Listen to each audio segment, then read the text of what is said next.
करमर जी की तपस्या और भगवान का वरदान। विदुर जी ने पूछा, भगवान, स्वयंभू मनु का वंश बड़ा आदरणीय माना गया है। उसमें मैथुन धन के द्वारा प्रजा की वृद्धि हुई थी। अब आप मुझे उसी की कथा सुनाइए। ब्राह्मण, आपने कहा कि स्वामी मनु के पुत्र प्रिय व्रत और उत्तानपाद ने सातों द्वीपों वाली पृथ्वी का धर्म पूर्वक पालन किया था तथा उनकी पुत्री जो देवहूति नाम से विख्यात थी, कर्म कर्मम करदम प्रजापति को ब्याही गई थी। करदम प्रजापति को ब्याही गई थी। देवहूति योग के लक्षण यमादि से संपन्न थी।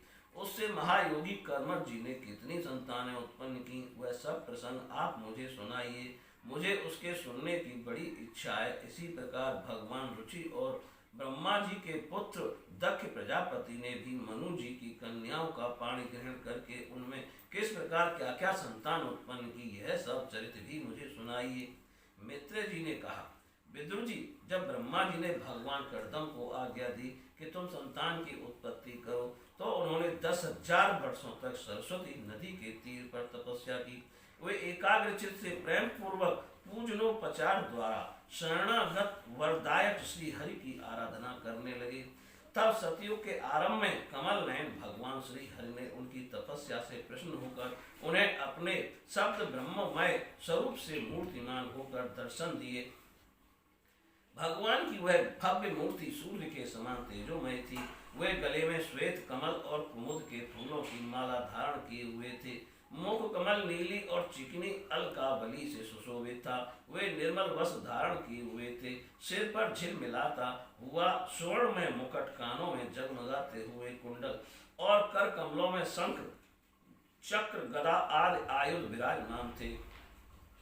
उनके एक हाथ में क्रीड़ा के लिए श्वेत कमल सुशोभित था। प्रभु की मधुर मुस्कान भरी चितवन चित्त को चुराए लेती थी। उनके चरण कमल गरुण जी के कंधों पर विराजमान थे तथा वक्ष के स्थल में श्री लक्ष्मी जी और कंठ में कौस्तुभ मणि सुशोभित थी। प्रभु की इस आकाश स्थिति मनोहर मूर्ति का दर्शन करके करदम जी को बड़ा हर्ष हुआ, मानो उनकी सभी कामनाएं पूर्ण हो गईं। उन्होंने सानंद हृदय से पृथ्वी पर सिर टेक कर भगवान को साष्टांग प्रणाम किया और फिर प्रेम प्रवण चित्त से हाथ जोड़कर सुमधुर वाणी से वे उनकी स्तुति करने लगे। करदम जी ने कहा, स्तुति करने योग्य परमेश्वर, आप संपूर्ण सत्व गुण के आधार हैं। योगी जन उत्तरोत्तर शुभ योनियों में जन्म लेकर अंत में योगस्थ होने पर आपके दर्शनों की इच्छा करते हैं। आज आपका वही दर्शन पाकर हमें नेत्रों का फल मिल गया। आपके चरण कमल भव सागर से पार जाने के लिए जहाज हैं। जिनकी बुद्धि आपकी माया से मारी गई है, वे ही उन तुच्छ क्षणिक विषय सुखों के लिए जो नरक में भी मिल सकते हैं, उन चरणों का आश्रय लेते हैं। किंतु स्वामी, आप तो उन्हें वे विश्व भोग भी दे देते हैं। प्रभु, आप कल्प रखें। आपके चरण समस्त मनोरथों को पूर्ण करने वाले हैं। मेरा हृदय काम कलुषित है। मैं भी अपने अनुरूप स्वभाव वाली और गृहस्थ धर्म के पालन में सहायक शीलवती कन्या से विवाह करने के लिए आपके चरण कमलों की शरण में आया हूँ। सर्वेश्वर, आप संपूर्ण लोकों के अधिपति हैं। नाना प्रकार की कामनाओं में फंसा हुआ यह लोक आपकी वेद वाणी रूप डोरी में बंधा है। धर्म मूर्ति उसी का अनुगमन करता हुआ मैं भी काल रूप आपको आज्ञा पालन रूप पूजोपहारादि समर्पित करता हूँ। प्रभु, आपके भक्त विषयासक्त लोगों और उन्हीं के मार्ग का अनुसरण करने वाले मुझ जैसे कर्म जड़ पशुओं को कुछ भी न गिनकर आपके चरणों की छत्र छाया का ही आश्रय लेते हैं तथा परस्पर आपके गुणगान रूप मादक सुधा का ही पान करके अपने क्षुधा पिपासा आदि देह धर्मों को शांत करते रहते हैं। प्रभु, ये काल चक्र बड़ा प्रबल है। साक्षात ब्रह्म ही इसके ढूंढने की धुरी है। अधिक माम सहित 13 महीने अरे हैं, 360 दिन जोड़ हैं, 6 ऋतुएं नैनिहाल हैं, अनंत क्षण फल आदि इसमें पत्ता का धाराएं तथा 3 चतुर्मास इसके आधारभूत नाभि हैं। ये अत्यंत वेगवान संवत्सर रूप काल चक्र चराचर जगत की आयु का छेदन करता हुआ घूमता रहता है, किंतु आपके भक्तों की आयु का ह्रास नहीं कर सकता। भगवान जिस प्रकार मकड़ी स्वयं ही जाले को फैलाती है, उसकी रक्षा करती है और अंत में उसे निगल जाती है, उसी प्रकार आप अकेले ही जगत की रचना करने के लिए अपने से अभिन्न अपनी योग माया को स्वीकार कर उससे अभिव्यक्त हुई अपनी सत्वादि शक्तियों द्वारा स्वयं ही इस जगत की रचना, पालन और संहार करते हैं। प्रभु, इस समय आपने हमें अपनी तुलसी माला मंडित माया से परिच्छिन्न सी दिखाई देने वाली सगुण मूर्ति से दर्शन दिया है। आप हम भक्तों को जो शब्दादि विषय सुख प्रदान करते हैं, वे मायक होने के कारण यद्यपि आपको पसंद नहीं है, तथापि परिणाम में हमारा शुभ करने के लिए वे हमें प्राप्त हों। नाथ, आप स्वरूप से निष्क्रिय होने पर भी माया के द्वारा सारे संसार का व्यवहार चलाने वाले हैं तथा थोड़ी सी उपासना करने वाले पर भी समस्त अभिलषित वस्तुओं की वर्षा करते रहते हैं। आपके चरण कमल वंदनीय हैं, मैं आपको बार बार नमस्कार करता हूँ। मैत्रेय जी कहते हैं, भगवान की बाहें प्रणय मुस्कान भरी चितवन से चंचल हो रही थीं। वे गरुड़ जी के कंधे पर विराजमान थे। जब करदम जी ने इस प्रकार निष्कपट भाव से उनकी स्तुति की, तब वे उनसे अमृतमयी वाणी से कहने लगे। श्री भगवान ने कहा, जिसके लिए तुमने आत्म संयम आदि के द्वारा मेरी आराधना की है, तुम्हारे हृदय के उस भाव को जानकर मैंने पहले से ही उसकी व्यवस्था कर दी है। प्रजापति, मेरी आराधना तो कभी भी निष्फल नहीं होती, फिर जिनका चित्त निरंतर एकांत रूप से मुझ में ही लगा रहता है, उन तुम जैसे महात्माओं के द्वारा की हुई उपासना का तो और भी अधिक फल होता है। प्रसिद्ध यशस्वी सम्राट स्वामी मनु ब्रह्मावर्त में रहकर 7 समुद्र वाली सारी पृथ्वी का शासन करते हैं। विप्रवर, वे परम धर्मज्ञ महाराज महारानी शतरूपा के साथ तुमसे मिलने के लिए परसों यहाँ आएंगे। उनकी एक रूप यौवनशील और गुणों से संपन्न श्याम लोचना कन्या इस समय विवाह के योग्य है। प्रजापति, तुम सर्वथा उसके योग्य हो, इसलिए वे तुम्ही को वह कन्या का अर्पण करेंगे। ब्राह्मण, गत अनेकों वर्षों से तुम्हारा चित्त जैसी भार्या के लिए समाहित रहा है, अब शीघ्र ही वह राजकन्या तुम्हारी वैसी ही पत्नी होकर यथेष्ट सेवा करेगी। वह तुम्हारा वीर अपने घर में धारण कर 9 कन्याएं उत्पन्न करेगी और फिर तुम्हारी उन कन्याओं से लोक रीति के अनुसार मरीच आदि ऋषिगण पुत्र उत्पन्न करेंगे। तुम भी मेरी आज्ञा का अच्छी तरह पालन करने से शुद्ध चित्त हो, फिर अपने सब कर्मों का फल मुझे अर्पण कर मुझको ही प्राप्त हो जाओगे। जीवों पर दया करते हुए तुम आत्मज्ञान प्राप्त करोगे और फिर सबको अभय दान दे अपने सहित संपूर्ण जगत को मुझ में और मुझको अपने में स्थित देखोगे। महामुनि, मैं भी अपने अंश कला रूप से तुम्हारे वीर द्वारा तुम्हारी पत्नी देवहूति के घर में अवतीर्ण होकर सांख्य शास्त्र की रचना करूंगा।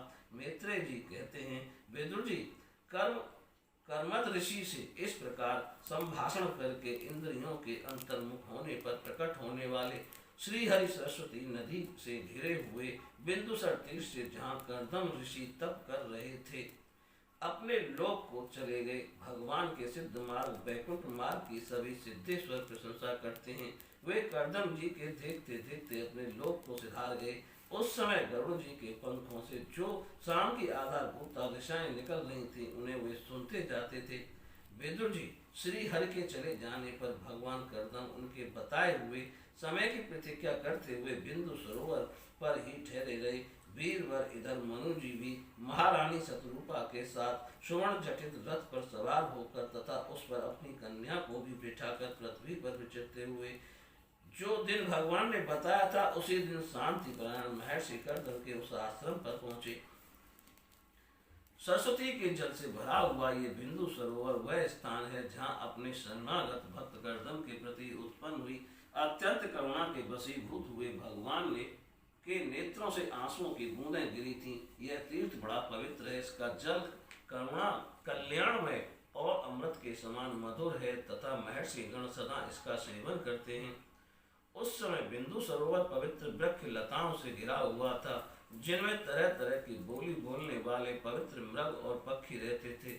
वह स्थान सभी ऋतुओं के फल और फूलों से संपन्न था और सुंदर वन श्रेणी भी उनकी शोभा बढ़ाती थी। वहां झुंड के झुंड मत वाले पक्षी चहक रहे थे, मत वाले भौरे मड़रा रहे थे। उन्मत्त मयूर अपने पिष्य फैला फैला कर नट की भांति नृत्य कर रहे थे और मत वाले कोकिल कूक कूक करके मानो एक दूसरे को बुला रहे थे। वह आश्रम कदम चंपक अशोक करंज बकुल असन कुंद मंदार कुटज और नए नए आम के वृक्षों से अलंकृत था।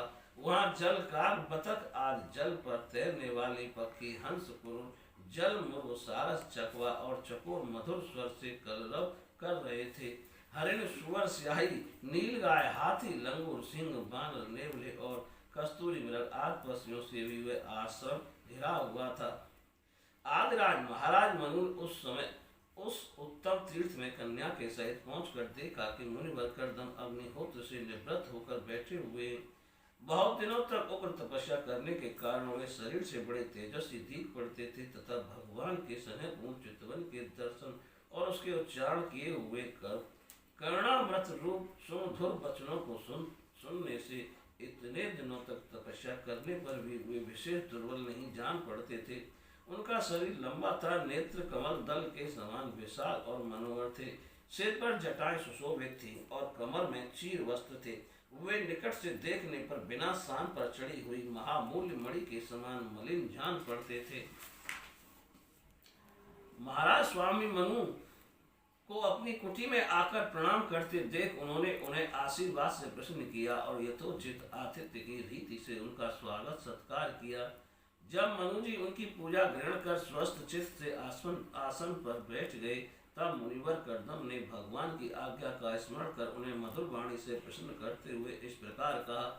देव, आप भगवान विष्णु की पालन शक्ति रूप हैं, इसलिए आपका घूमना फिरना निसंदेह सज्जनों की रक्षा और दुष्टों के संहार के लिए ही होता है।